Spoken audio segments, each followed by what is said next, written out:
Alright guys, I wanted to make this video as an overview on how to perform some simple exams that you might see in clinic.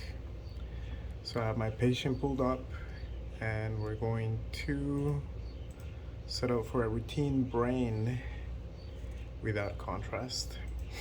So first things first, we are going to get our localizer. Notice that this specific protocol has an auto align option, which means the software is going to automatically align for you. You'll see what I mean here in a second.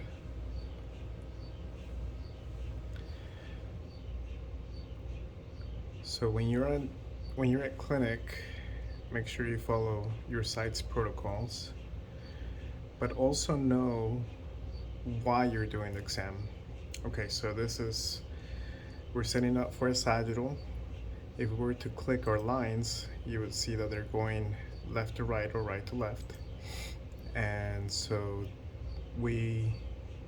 this would yield a sagittal image. So we're gonna hit go. And this is what I mean where it automatically aligns with the corpus callosum. And that's the software telling it to do that. So it's really important to know why you're doing an exam. For example, in this case, we're doing a brain. So if you're trying to rule out a stroke and your patient is maybe out AMS or uncooperative, then maybe just run the diffusion first.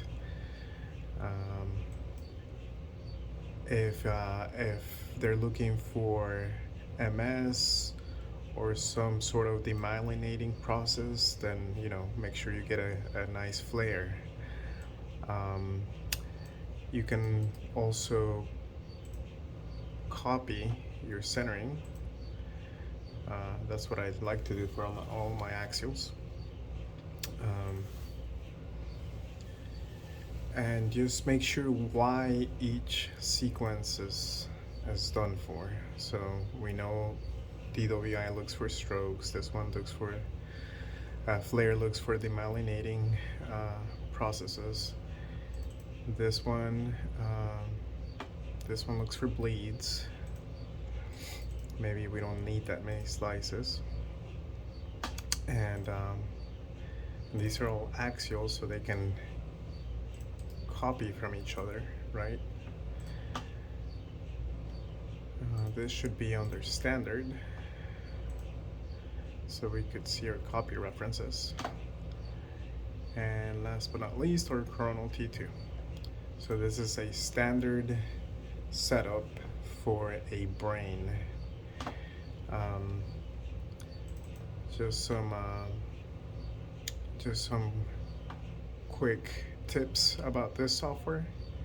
We are on a Vida XA60, and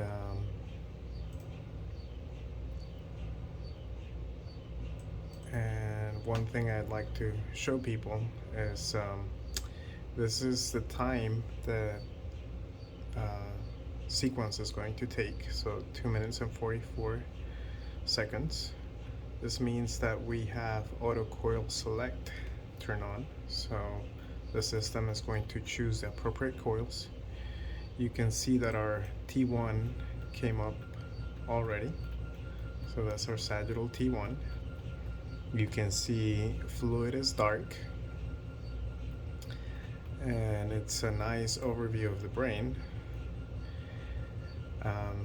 This little 3 here next to the speedometer looking symbol, that's your acceleration factor.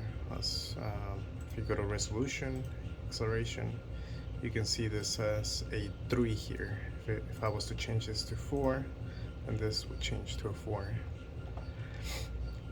Next thing we have here, it's our pixel size. So these numbers come from dividing the field of view by the matrix. So when you divide 220 divided by 202, then you should get 109, and same with the other number. So 220 divided by 288, you should get the second number, 0.76. The last number comes from the slice thickness. This is our relative signal. And let's talk about some of the parameters here that we have. So we have field of view. If we increase that, let's go from 220 to 250. Look at what happens to your signal. So our signal went up, right? But our resolution went down. So that's something to keep in mind. You can increase the signal when you increase the field of view, but you're going to lose some resolution, right? So we're going to hit cancel because we don't want to save those changes. On this one, we're going to talk about maybe where TR is located. This is your TR. In this system, when you click on TR, you can, this will give you the minimum TR if you click on the bottom one here. If you want to break up your TR, you can increase that concatenation, and see that allows us to bring down our TR even more.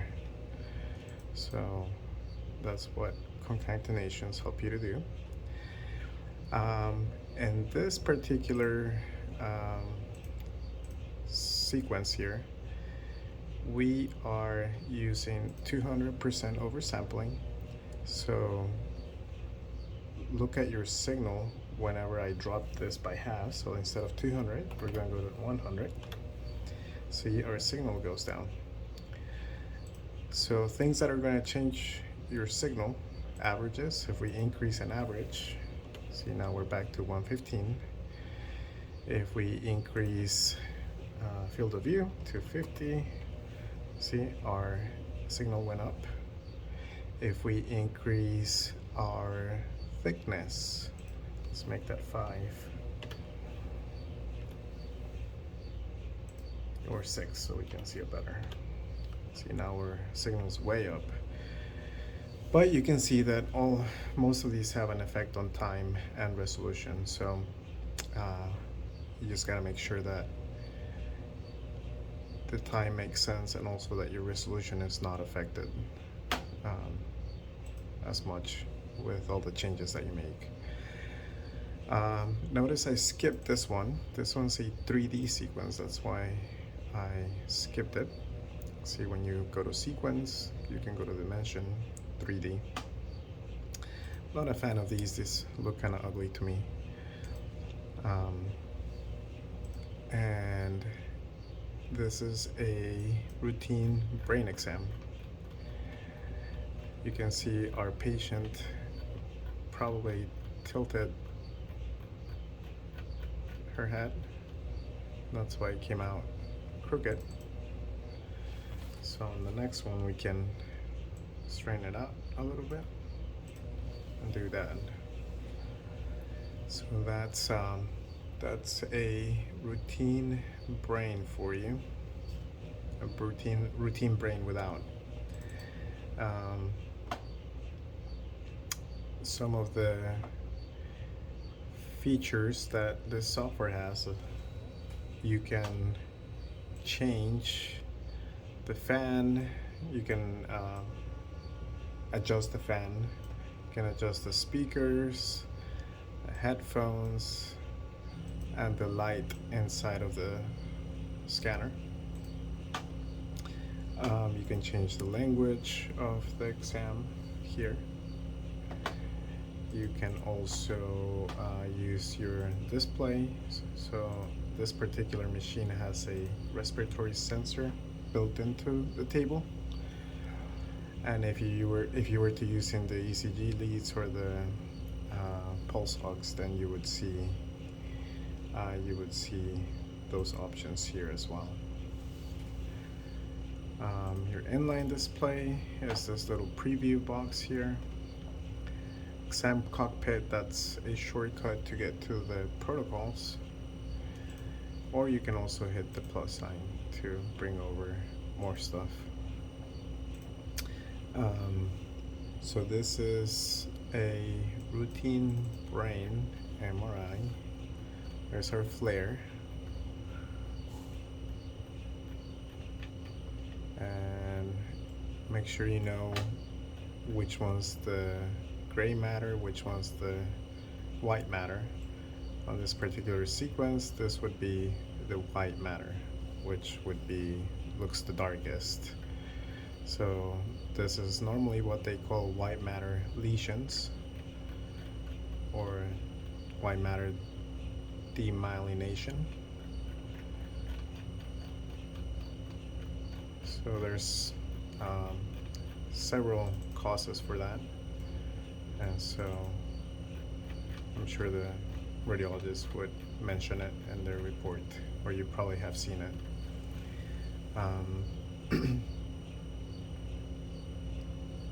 So when you double click it, it makes it small again. So this is a routine brain exam. Let me know if you have any questions. Next, we're going to do a routine cervical spine MRI. So we have our SWI now. You can see the vessels really nicely. Look at all those vessels. So any microbleeds you would be able to see. And this is called an SWI sequence. It used to be usually they used to run a gradient echo, and this is sort of what replaced it. It's as you can see you can see a lot more detail. That's why doctors usually like it. And then our T2 is running. So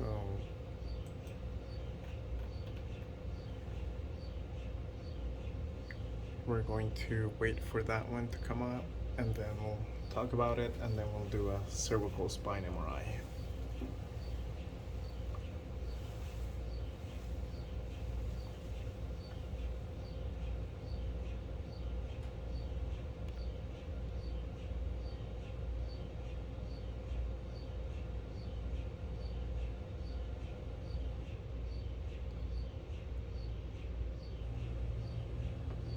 Okay, we got a little preview here. And whenever we get a full square, that's when we're going to be able to see it on this box here.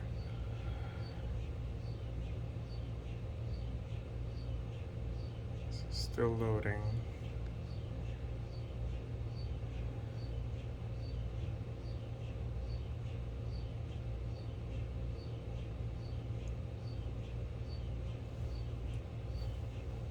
This particular machine has something called Deep Resolve, which uses a lot of computer power, and that's why sometimes the reconstruction time might be a little bit long.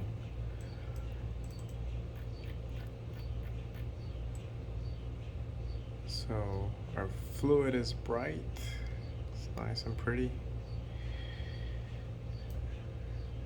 And make sure you know all the anatomy that's listed on the ART's website, since you'll probably get asked on your exam. So now we're just waiting for our coronal T2 to come out, and we should be all done. And like I said, next we'll do a Cspine MRI. Alright, so we got our Cspine localizer going. And so I'm looking at my coronal localizer and want to include all 7 cervical bodies. So there's our cervical spine, and I like how that's set up. It's a T2, so we usually want long TR, long T, so that's appropriate. I like the time, so we're gonna hit go. Now, this one is going to copy, so it's also a sagittal, so we want to copy the centering. And notice something, it's a T1 flare, and that's why our TR is not in the normal TR range, since this is a T1 flare. Usually a T1 flare will give you better contrast, and that's why at 3T doctors usually like T1 flares instead of regular spinaco type sequences. So this is a little bit better as far as contrast. So we're gonna hit go on this one, and this one's also a sagittal, so we can just copy it.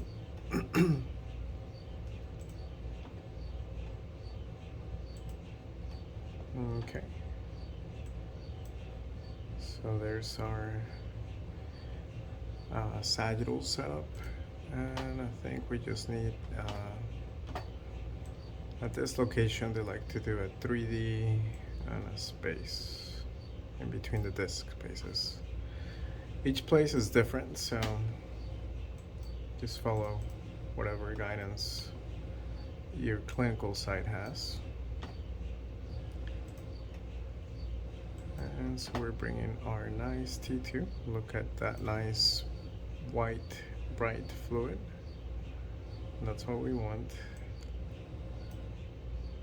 And just make sure to look at all the other planes before you hit go. Just gonna move my set band out of the way here a little bit. And this one is for the spaces only, or for the disc spaces. So the software has this auto align option, so it's automatically aligning this for me. You can see that it's smart enough to know how to angle, sometimes at least, not always, but most of the time it is. So we're gonna hit go on that and see if we can make this one a little bit quicker. So I like to turn on elliptical scanning when I'm doing a 3D, if that's an option, since it's going to reduce my time. Another thing we can do is we can use partial Fourier, and that's gonna bring down the time even more. So I like that, and we'll see what we get. And again, this is a C-spine, and if you can do a C-spine, you can do a T-spine, you can do an L-spine. Next, I think we'll do maybe we'll do an MSK exam. Maybe we'll do a knee or something. Yeah, knee is pretty easy. So yeah, let's try to do a knee. And so we've done a brain, spine.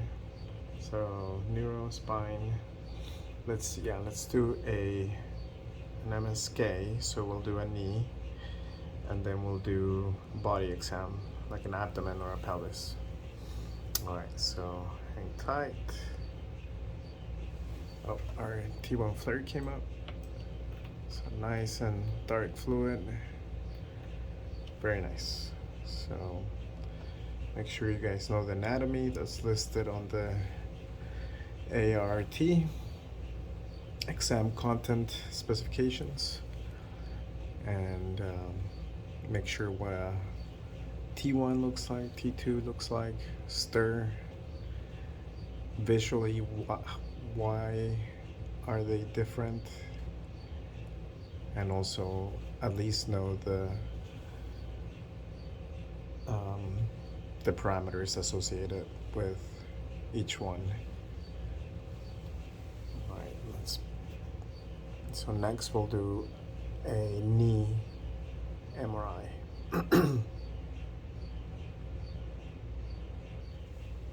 All right, so due to a limited amount of time, we're gonna go and do an abdomen instead. So got my abdomen protocol, and this software has abdomen assist, which is really nice, and I might do another video on what that is, but for now we're just gonna we are just going to get started here.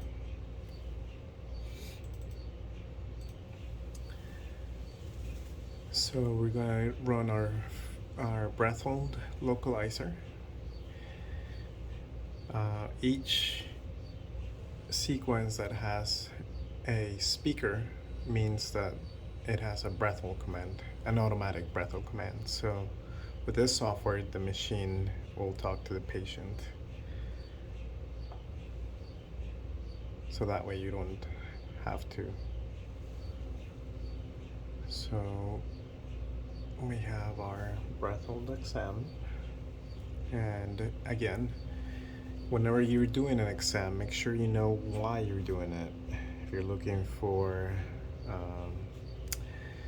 gallstones or something in the pancreas, or if you're looking for cancer, do you need contrast? Are we looking at, there are so many exams that can be done, and they can get you know, really you can target them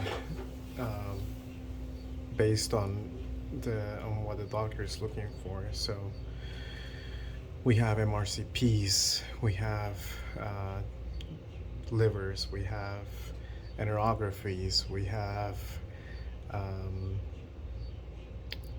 exams that just look at your kidneys or your pancreas, or you know, they use different types of contrast. You know, you could use EOVIST, you could use, there's so many exams, so make sure you know why you're doing the exam. All right, so we have our T2 breath hold exam, our T2 coronal breath hold exam or sequence. When you hover over this, it's going to tell you the time that the breath hold is going to be. So it's going to be 20 seconds. If you think your patient will not be able to hold their breath for that long, you can increase a concatenation. Notice the time went up, but the breath hold duration went to 14 seconds. So it's a little bit better. So we're gonna go with that. I like the field of view. Always make sure you look at the other planes. So I like that. Now we're gonna do this axial. I got all my kidneys, and I'm using the breath hold localizer. Whenever you're holding your breath, or on inspiration, your liver pushes down, right? Or your diaphragm pushes down on your liver. So the location of the liver is going to change based on the breath hold. If you do it on expiration, then your liver is going to most likely move up a little bit as opposed to inspiration. So that's why there are two. Usually you'll have two sets of localizers. So that's part of my T2 exam, T2 coronal sequence coming up. You can see that this patient has some pathology there already. I don't know if you guys saw it, but it's a gallstone there, pretty big. And so we're gonna make sure we cover all the kidneys, and this varies by site. Some places cover only the gallbladder if you're doing an MRCP. Some places want you to cover all the way from the top of the liver to the bottom of the kidneys. So it just depends on your site's protocol. So I like my coverage. This is a T2 axial fat sat, again multi-breath hold, so it's gonna be 12-second breath holds. I like it. They look good on the other planes. My head go.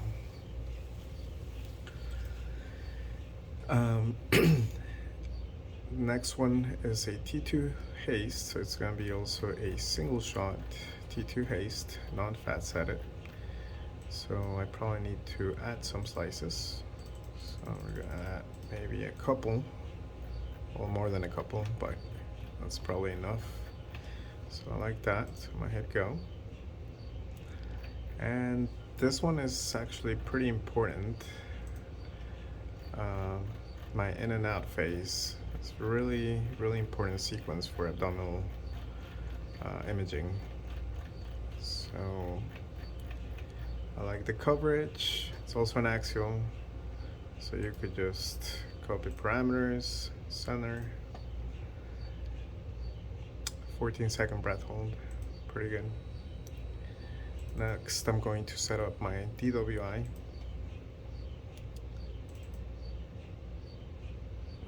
Let's see. No, it's got this thing. So there you go.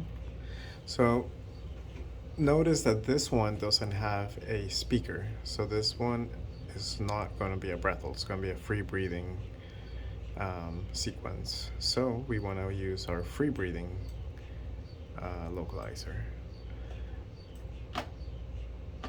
Free breathing, free breathing. So notice that the liver changes position as opposed to the breath hold one.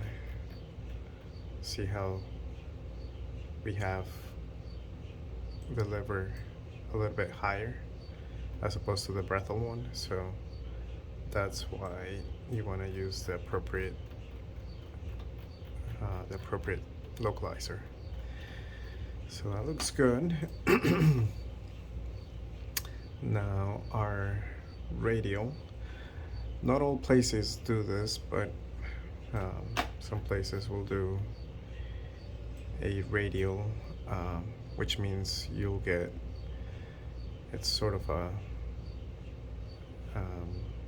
set of, in this case we have 5 slabs where you get to see the gallbladder from different perspectives. And some doctors like that, or sometimes they do this where it's a triggered sequence, in which case you just have to make sure you cover the anatomy. If you need to add slices, you can, or you can just maybe make it a little bit thick or thicker. Again, depends on the protocol at your location. Some doctors don't want you to change slice thickness or other parameters, so just follow whatever your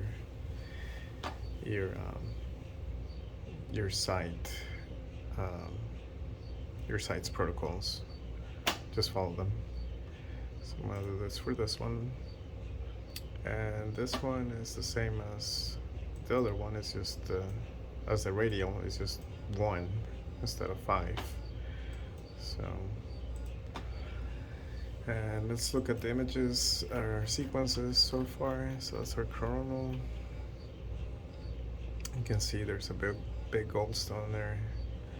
Let's look at haste. So nice images, and our axial T2 fat set. Nice images. Make sure you know the branches off of the aorta for your test. Make sure you know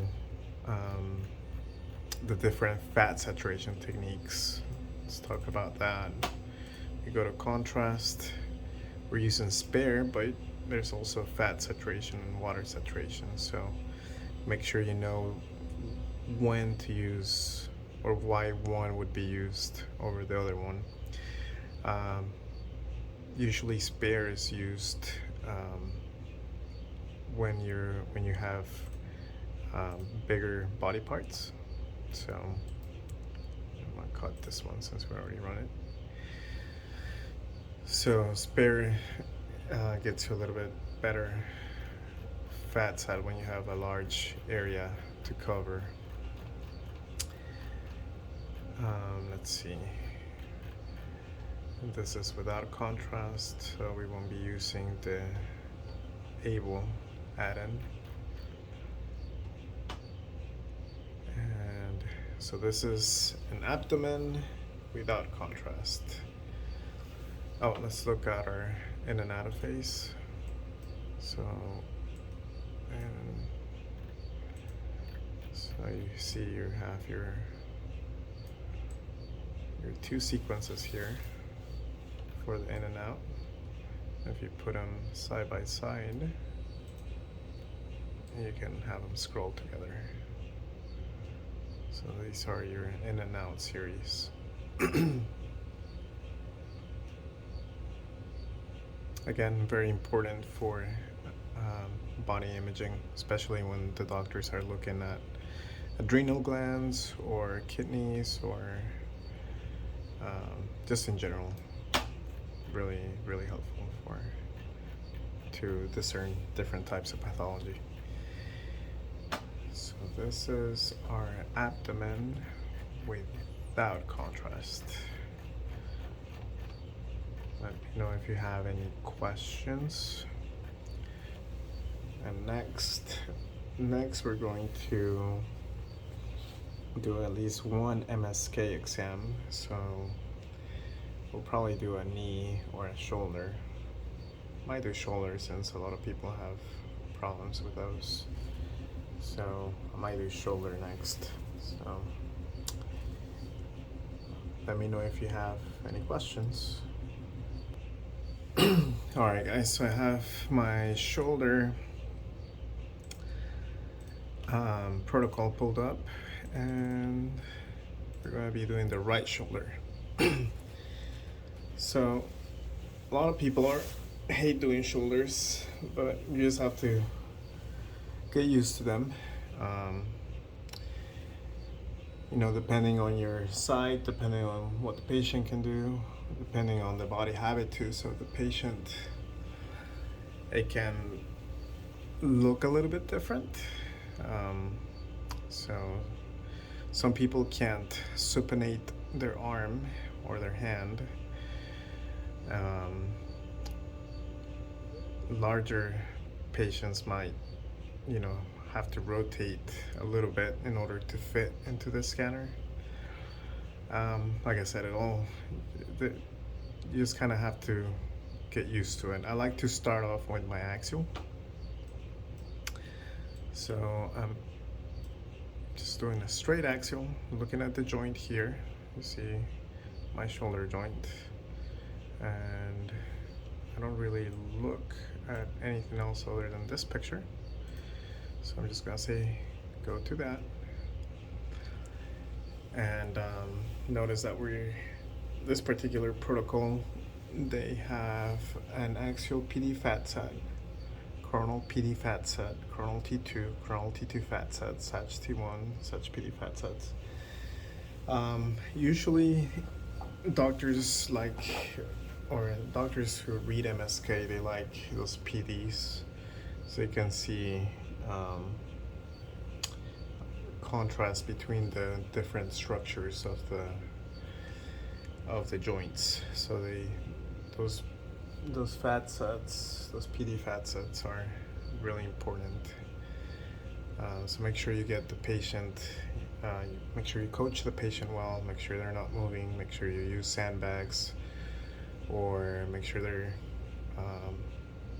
comfortable. Make sure you're using SAT bands if you need to use SAT bands.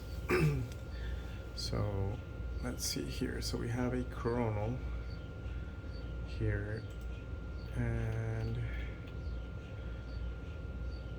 I'm waiting on my axial to come up. While we wait, we can sort of maybe talk about some of the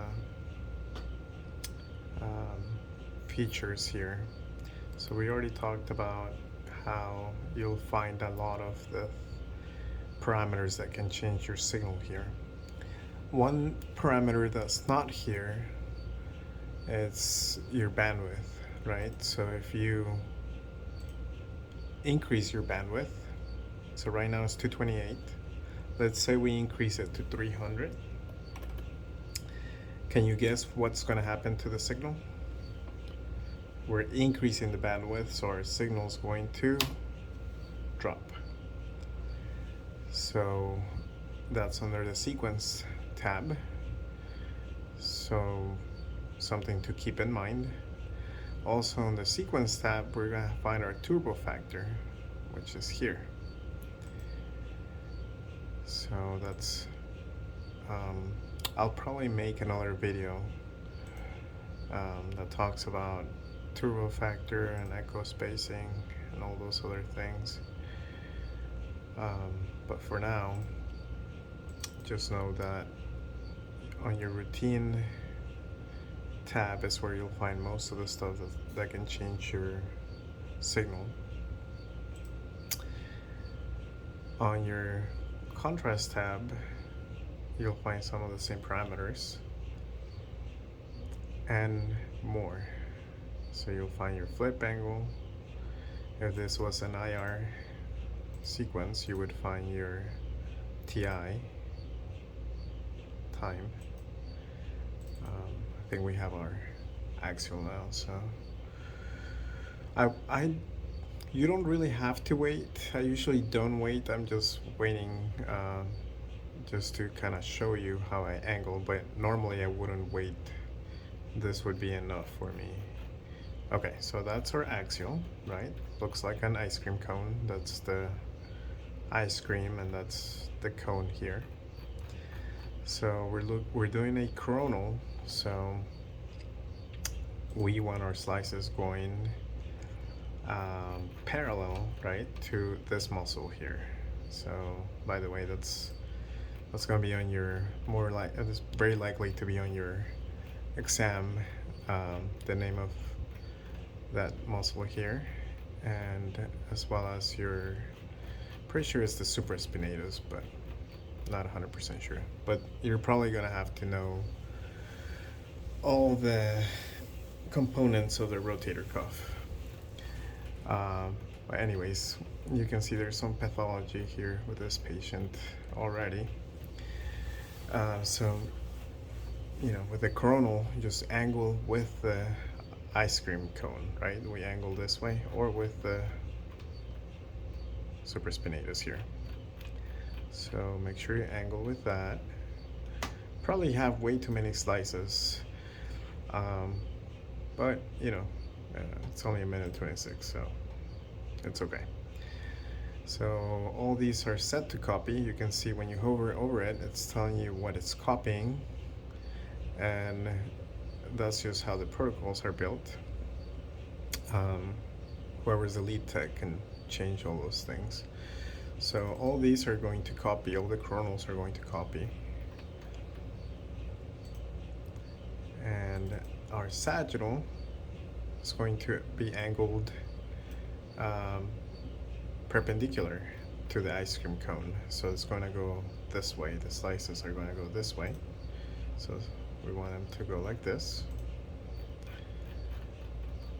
Make sure you also look at the other planes. Make sure you're in there. Sometimes people put it all the way down here, or they don't pay attention. So make sure you're looking at the other planes as well.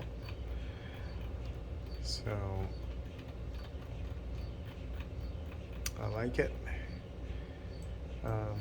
Always make sure you go through all the images so you don't clip anything. So I like my coverage. We got muscle, tendon, all this stuff I need to show the rat in order to make a proper diagnosis. So I like it, so I'm gonna hit go. And that's a shoulder MRI. I might move this one next so you guys can see it. So that way we'll have an axial, a coronal, and then I'll run that one at the end. And that way we can kind of talk about the sequences here.